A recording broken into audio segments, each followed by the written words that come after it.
A new year, a new you, a new Houston Astros team goes into 2024, the year of Yainer Diaz, and what we have in front of us, projections for this team. Let's talk about it right now.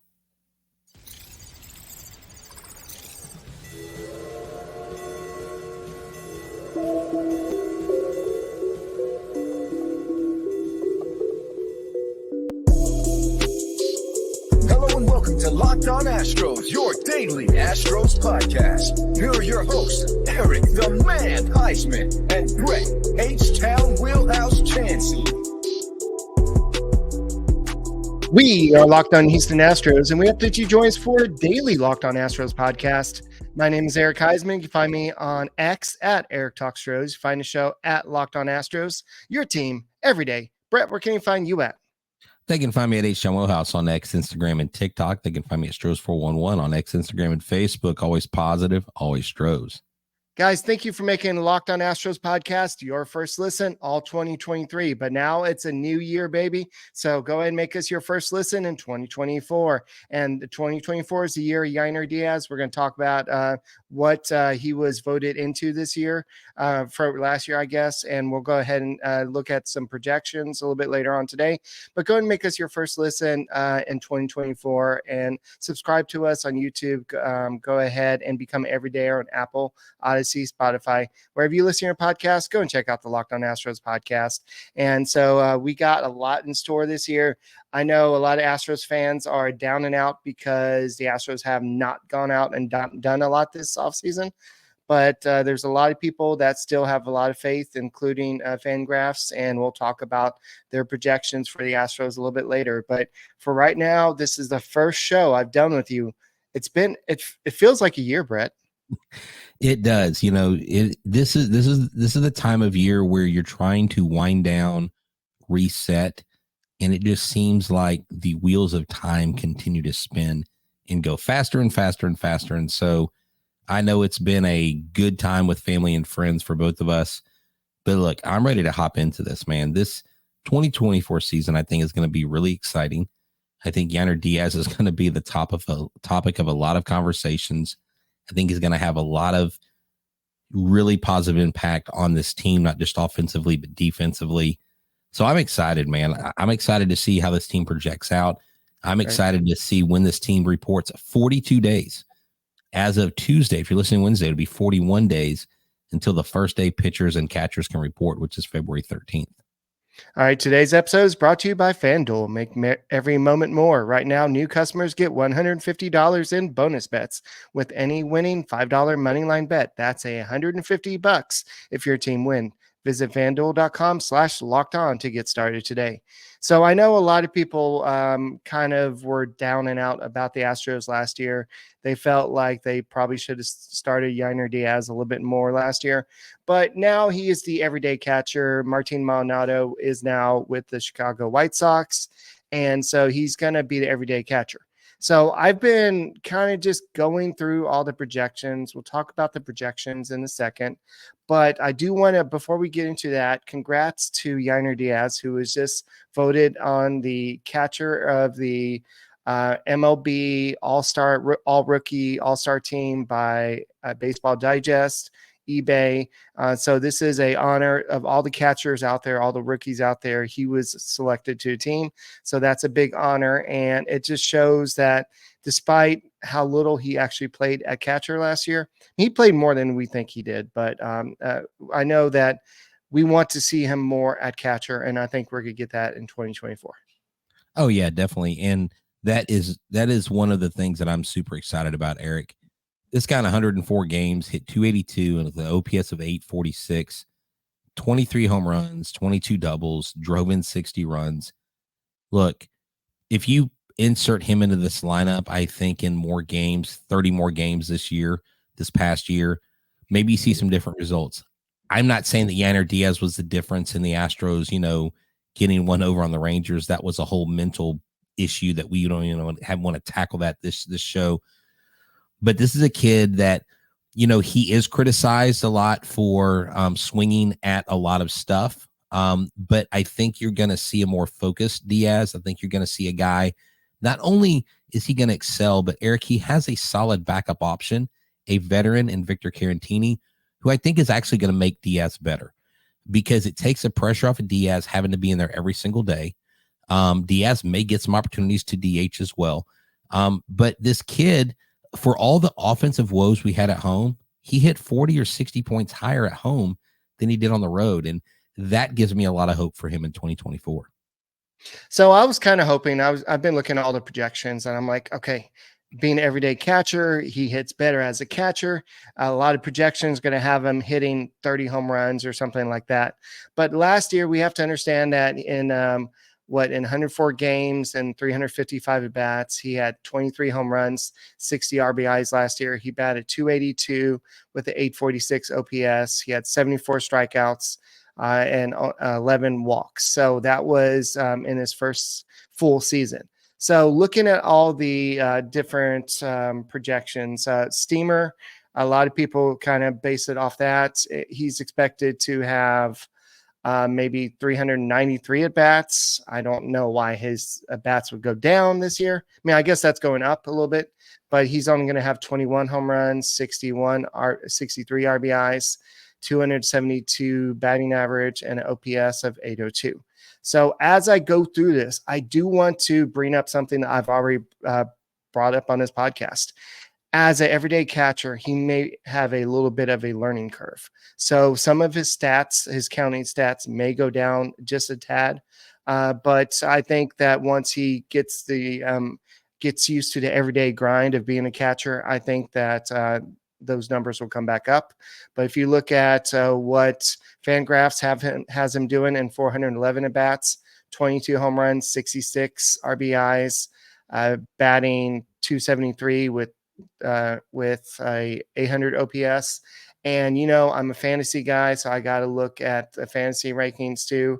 And overall, he's supposed to hit 22 home runs, 66 RBIs, and have OPS of 808.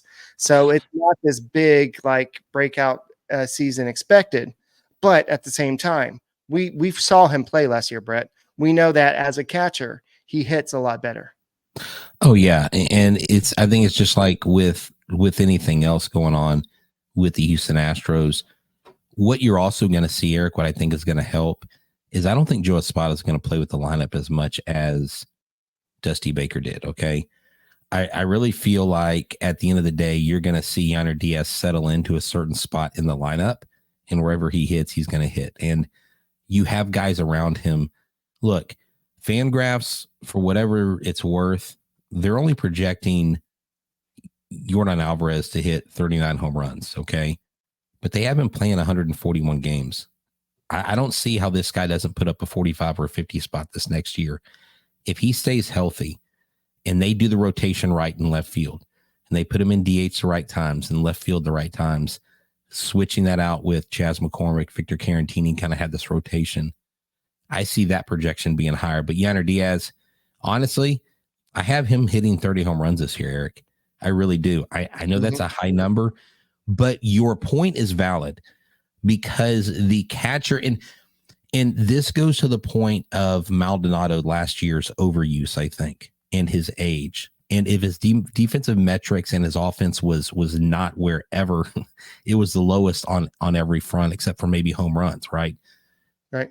But I think that's where he was wearing down. Maybe you had an ego with Maldy. Maybe it was just a thing with Dusty. We don't really know. We all act like we know. We don't really know that we know. But Yainer Diaz, the thing he has on his side is his age. So he's not as worn down, right? But there will be some residual effect. And that will be up to him. But I don't think I would want anybody else at this position doing what he's doing and give more trust to anybody else in this entire league. Because I really think, Eric, we're looking at a future all-star catcher. I think we're looking at one of the best catchers in Astros history. If he stays injury-free, I think you're going to see a great performance out of this kid. All right. So in a second, I'm going to go and give you where he ranks. I know this is fantasy baseball wise, but these guys do a lot of research into this. Where does he rank in terms of catchers? Where does he rank compared to Sean Murphy, Wilson Contreras, Dalton Varsho, some of these guys. So we'll go ahead and talk about that in a second. But wonder what FanDuel has him projected to do this season. Yeah, thank you for tuning in to Thank you for tuning in to Locked On Astros. This episode is brought to you by FanDuel, America's #1 sports book. Let me tell you something. The regular season is about to end. The Houston Texans are one win away from the playoffs, one step away. So why not step into the action with FanDuel, America's #1 sports book right now? New customers get $150 in bonus bets guaranteed when you place a $5 bet. That's $150 in bonus bets, win or lose. The app is so easy to use. There are so many different ways to bet. Let me tell you how that is. Same game parlays that are live. You find bets in the new Explore tab, make a parlay in the Parlay Hub, the best way and the best popular finds of parlays are there and more. And look, let me show you something we've got here for you guys. The Texans and the Colts money line right here. The Texans are plus 100. The Colts are minus 118. The over-under is 46.5. So go to FanDuel.com today /lockedon and make your first bet. Make it a layup. Why? Because FanDuel is the official partner of the NFL. Hey guys, go and check out Locked On Sports today. It is a great 24/7 streaming channel that's there 24/7. It's got all the sports news of today.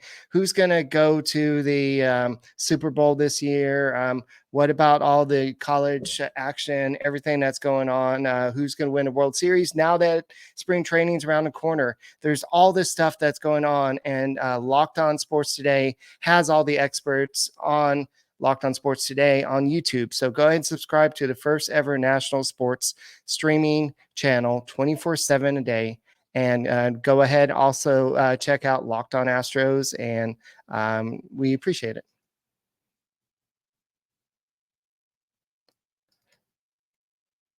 All right. So, yeah, I'm a little rusty here, but who's not a little rusty? I think that Yainer Diaz is going to be he looks like he's getting ready for this season. He looks like he's taking it seriously. I know that him and Joe Espada already have this relationship because he was the bench manager.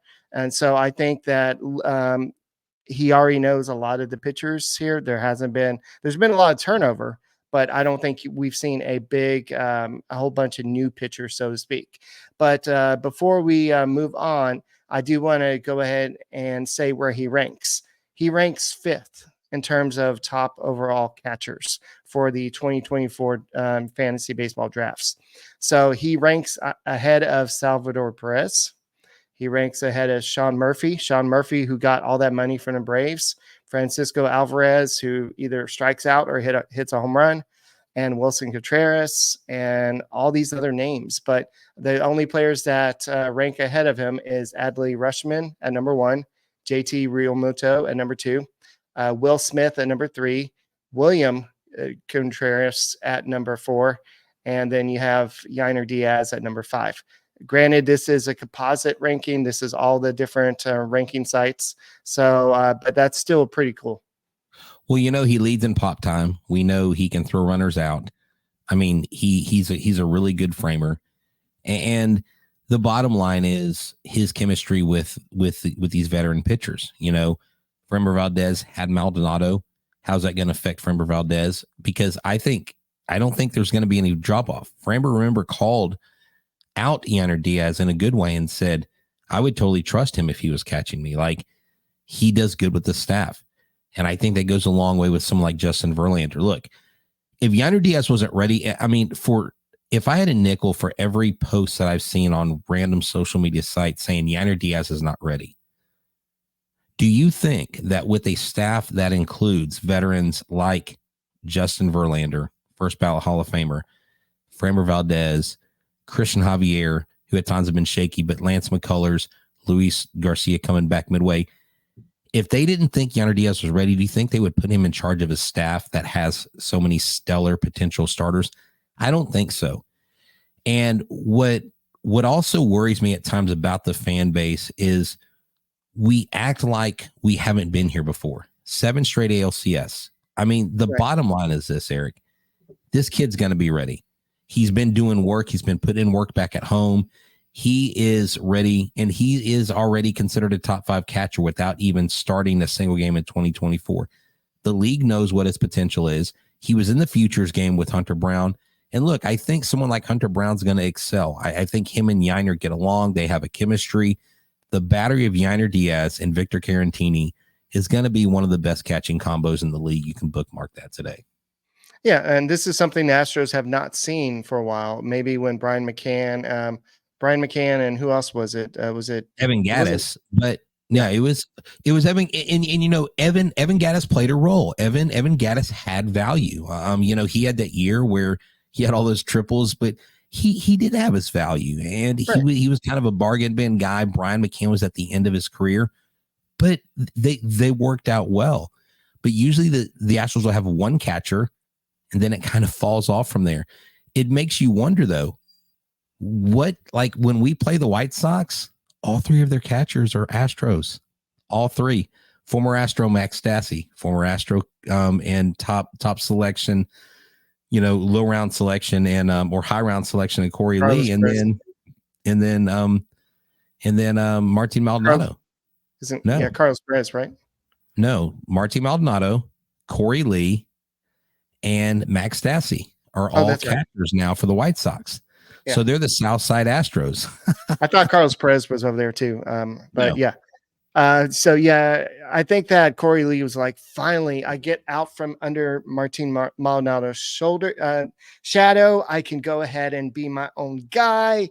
I'm on a new team. I can shine. And then he signs with the White Sox. Well, I think Corey Lee is going to be their starter because clearly probably. the deal that Maldonado signed was in a backup role. Corey Lee is their catcher of the future. And look, I really wish Corey Lee all the best. Chicago needed a solid catching option. And who knows, he may be the catcher that got away. But if he is, I would much rather kick it over to Yainer Diaz. Dude, the more I talk about Victor Caratini, the more I find out about him, the more I look into him, I'm excited to have him back there because this dude is going to play first. He's going to be DH. He's going to be without Jose Abreu. I mean, we've got some really cool stuff. But and I'm excited where this team projects too offensively. Yes, and a lot of people, like I said, are kind of down on the Astros for not going out and getting those big time free agents or making a big trade. What's Dana Brown doing? Well, he's getting those bargain bin pieces like Caratini, and he's getting what you need to compete. And there's a lot of people that still have the Astros as favorite to go to the World Series. And we'll talk about what Fangraphs has them ranked as in a second. But I'm just excited about this team. I think that Yainer Diaz, this is his time to shine. And there's not really anybody really nipping at his rear, so to speak, for playing time. I mean, Caratini could come in and challenge him or maybe take over some more playing time if he struggles. But I think the Astros, like I said in an earlier podcast, they're going to give him a chance to struggle. They're going to give him a chance to grow. And there's going to be some growing pains. Well, I mean, honestly, for all intents and purposes here, Yainer Diaz is the first, second, and third option. Caratini does, though, like I said, offers that buffer for him to give him the rest days. When he's not catching, if you want to give Abreu a rest day, you can throw Caratini at first. I mean, so you've got a really cool rotation out in left field where you've got Jordan and you got McCormick, right. You know, so you got Jordan going between DH, you got Altuve going to DH some, you got Yainer's probably going to DH some. So it's going to be a fun. I really think it's going to be a good season. I don't see where the season goes wrong. I don't think the offense is going to be the issue. I think all the questions remain in the bullpen, the health of the pitching, things like that is really the crux of where I think we win or lose this next year. So we'll go ahead and look at what Fangraphs have some ranked in a second.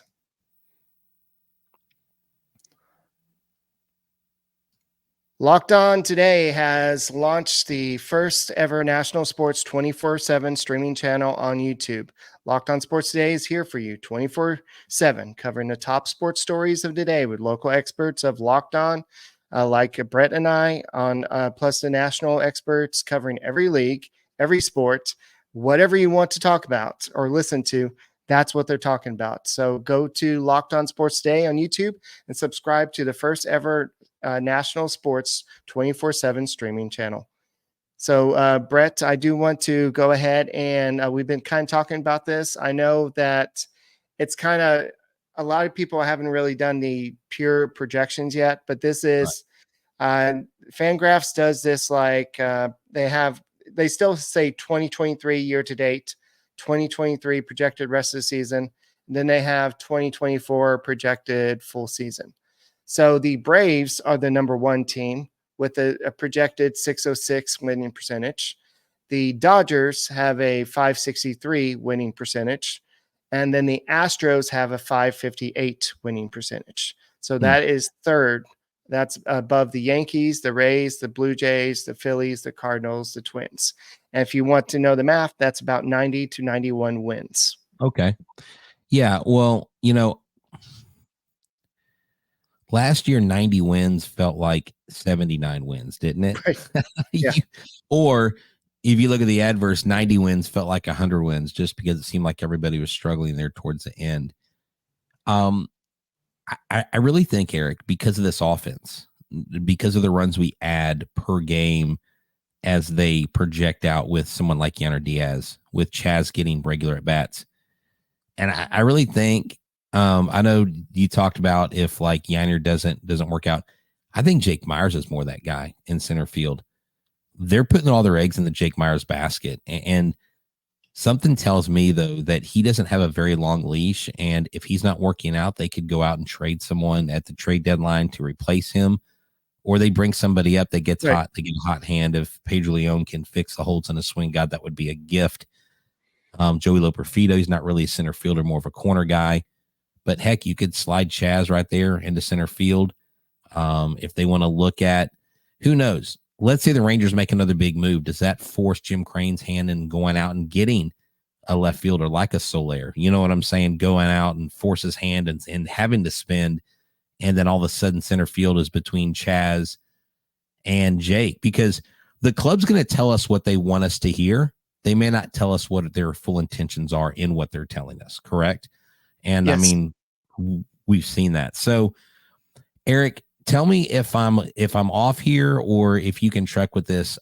I think with this offense being more powerful and us starting off with guys like Altuve not on the IL, with Jordan healthy, with Bregman looking like he's just coming just to prove everybody wrong to get that money. With this offense, the way I project it, don't you see them being able to easily win more than 90 games this year? Yeah, I think so. It also depends on the pitching. How does Lance McCullers come back? How does Luis Garcia do? How does Justin Verlander do with he's not getting any younger. So Framber Valdez.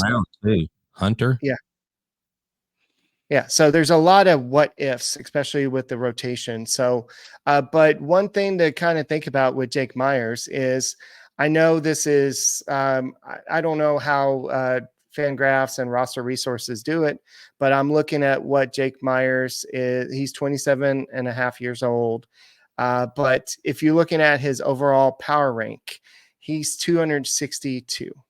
So that doesn't give me a lot of, we got this, but Alex Bregman is ranked number 11. Kyle Tucker, number 7. You have Yordan Alvarez at number 38. Altuve, I think this is based off maybe he missed a lot of time last year, is 111.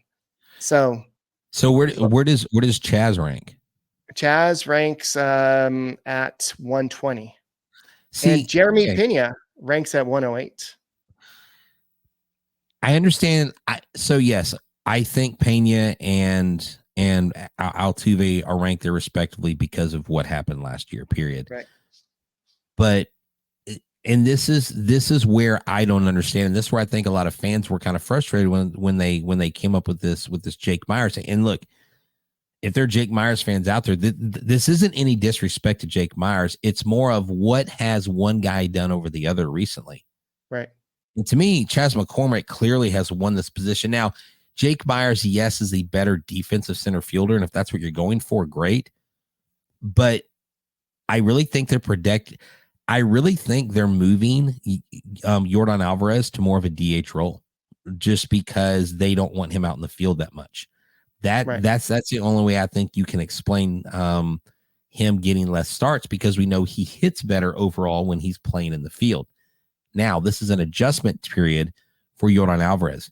That may affect my home run prediction for him, because if he's playing DH more and not as much in left field, it may reduce somewhat his projectability. But I think Yainer Diaz is a perfect counter to that, because you knew once you got to the bottom of this lineup, is pretty much throw a slider or an off-speed pitch to Jeremy Pena, he strikes out.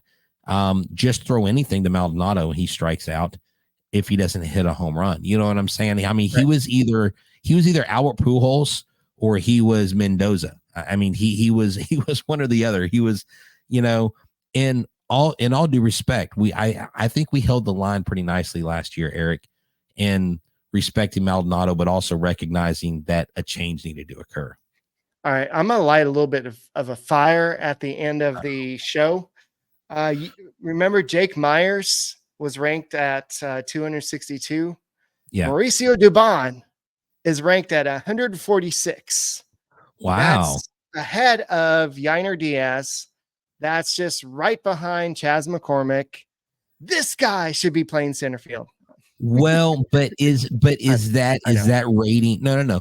But is that rating because of his usability and him being, I think it's based on last year's He was stats. nominated for 2 Gold Gloves. Yeah, right. And look, that is another question. How do you get Dubon in the game? If Bregman is hitting, if Pena is hitting, if Altuve is healthy, if Jake Myers is doing well, if Chas McCormick is doing well, if everything's going right, it's going to be a hard time to find time for Dubon to get in the game. And that could be a good problem and a bad thing, because let's just say Dubon sits for 2 weeks because he didn't have an open spot. And all of a sudden he goes in there and he plays for 2 or 3 games and he's 0 for 8. And everyone's like, oh, Dubon's, we told you it was a 1-year anomaly. So that is one of the challenges that Joe Espada will face as a first-year manager.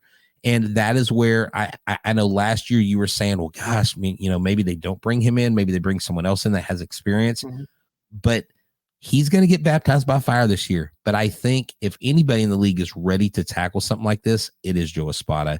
And I have full confidence in the way he handles this. All right. So I think for the next podcast, we need to take a deep dive into Mr. Jeremy Pena. Did you realize that he did not hit a home run the entire second half of the season?